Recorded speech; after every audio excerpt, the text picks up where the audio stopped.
വയനാട്ടിലെ നേതൃസംഗമത്തിനു ശേഷം രാജ്യം വിട്ട കെ സുധാകരൻ രാജ്യത്തേക്ക് തിരിച്ചെത്തിയിരിക്കുന്നു. ഇതിനിടയിൽ കിട്ടിയ അവസരത്തിൽ വലിയ തോതിൽ തന്നെ വിദേശത്തെത്തി തൻ്റെ ഇഷ്ടക്കാരെ പല സ്ഥാനങ്ങളിലും പ്രതിഷ്ഠിച്ച ശേഷം തൻ്റെ എതിരാളികളെ അവിടെയും വെട്ടിനിരത്തിയ ശേഷമാണ് കെ സുധാകരൻ കേരളത്തിലേക്ക് തിരിച്ചെത്തിയിരിക്കുന്നത്. Overseas Indian cultural Congress global committee പിരിച്ചുവിട്ടുകൊണ്ടാണ് KPCC പ്രസിഡന്റ് കെ സുധാകരൻ കേരളത്തിലേക്ക് മടങ്ങിയെത്തിയത്. ഇവിടെ വലിയ തോതിലുള്ള കലാപങ്ങളും കൃത്യമായി മുന്നോട്ട് നീങ്ങുന്നുണ്ടായിരുന്നു. കെ സുധാകരനെതിരെ വലിയ തോതിലുള്ള നീക്കം വിദേശത്തെ OICC കേന്ദ്രീകരിച്ചും വലിയ രീതിയിൽ മുന്നോട്ട് നീങ്ങുന്നുണ്ടായിരുന്നു. ഈ ഘട്ടത്തിൽ ഇവിടെ എത്തിയ സുധാകരൻ കൃത്യമായി തൻ്റെ എതിരാളികളെ തിരിച്ചറിഞ്ഞ് തനിക്കെതിരെ വന്ന ടീമുകളെയെല്ലാം തകർത്തെറിയുന്ന കാഴ്ചയാണ് നമ്മൾ കണ്ടത്. നമ്മൾ ഓർക്കുന്നുണ്ടാവും, KPCC പ്രസിഡന്റ് സ്ഥാനത്ത് നിന്നും MP ആയി മത്സരിക്കാനായി കണ്ണൂരിലേക്ക് പോയ കെ സുധാകരൻ KPCC പ്രസിഡന്റ് സ്ഥാനം തൽക്കാലം MM ഹസനെ ഏൽപ്പിച്ച ശേഷമാണ് കണ്ണൂരിലേക്ക് വണ്ടി കയറിയത്. വണ്ണൂരിലെത്തി ഇദ്ദേഹം പ്രവർത്തനങ്ങളെല്ലാം നടത്തി വരുന്നതിനിടെ MM ഹസൻ തൻ്റെ കെ സുധാകരൻ്റെ എതിരാളികളായ ചില ആളുകളെ, MM ഹസൻ്റെയും VD സതീശൻ്റെയും വിശ്വസ്തരായ ചില ആളുകളെ അവർക്കെതിരെയുള്ള അച്ചടക്ക നടപടികളെല്ലാം റദ്ദാക്കിക്കൊണ്ട് KPCC പ്രസിഡന്റിൻ്റെ അധികാരം ഉപയോഗിച്ചുകൊണ്ട് പലരെയും തിരിച്ചെടുക്കുകയും മറ്റും ചെയ്യുന്ന സാഹചര്യമുണ്ടായി. എന്നാൽ ഇതറിഞ്ഞ അപകടം മനസ്സിലാക്കിയ കെ സുധാകരൻ KPCC പ്രസിഡന്റിൻ്റെ സ്ഥാനത്തേക്ക് തിരിച്ച് എത്തിയ ഉടൻ ആദ്യം ചെയ്ത പ്രവൃത്തി എന്ന് പറയുന്നത് ഇത്തരക്കാരെ വീണ്ടും പടിക്ക് പുറത്താക്കിക്കൊണ്ടുള്ള ഉത്തരവിലാണ് ആദ്യത്തെ ഒപ്പുവെച്ചത്. ഇതേ പ്രതികാരദാഹത്തോടെ തന്നെയാണ് കെ സുധാകരൻ വിദേശത്തേക്ക് എത്തിയത്. വിദേശത്തെത്തിയ കെ സുധാകരൻ ഇപ്പോൾ ഇതാ overseas Indian cultural Congress committee അഥവാ OICCയുടെ ഭാരവാഹികളെ, ആ ഗ്ലോബൽ കമ്മിറ്റിയെ തന്നെ പിരിച്ചുവിടുകയാണ് ചെയ്തിരിക്കുന്നത്.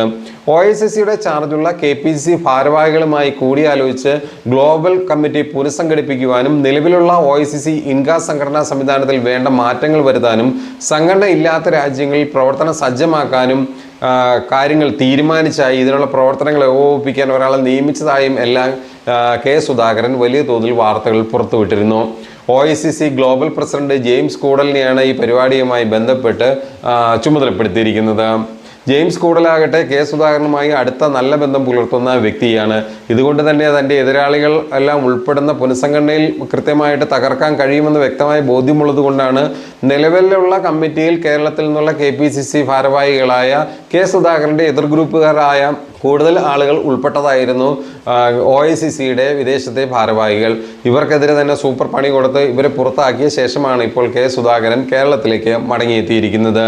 വരും ദിവസങ്ങളിൽ ഇതേ രീതിയിൽ തന്നെ കൃത്യമായി കേരളത്തിലെ തെരഞ്ഞെടുപ്പ് പൂർത്തിയായാൽ ഉടൻ തന്നെ, തദ്ദേശ ഉപതെരഞ്ഞെടുപ്പെല്ലാം പൂർത്തിയായാൽ ഉടൻ തന്നെ കൃത്യമായിട്ടും ഇവിടെ കേരളത്തിൽ ഒരു പുനഃസംഘടന വരുത്താനാണ് കെ സുധാകരൻ ഉദ്ദേശിക്കുന്നത്.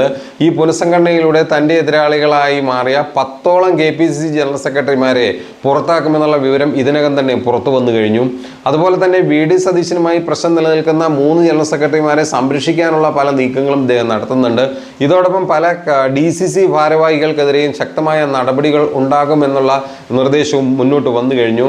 ഇദ്ദേഹം വിദേശത്തേക്ക് പോകുന്നതിന് തൊട്ട് മുമ്പ് തന്നെ Idukki DCC president CP Mathew അടക്കമുള്ളവരെ പുറത്താക്കിക്കൊണ്ടുള്ള അല്ലെങ്കിൽ അദ്ദേഹത്തിനെതിരെയുള്ള നടപടികളിലേക്ക് കടക്കുന്ന സാഹചര്യത്തിലേക്ക് കാര്യങ്ങൾ എത്തിയിരുന്നു.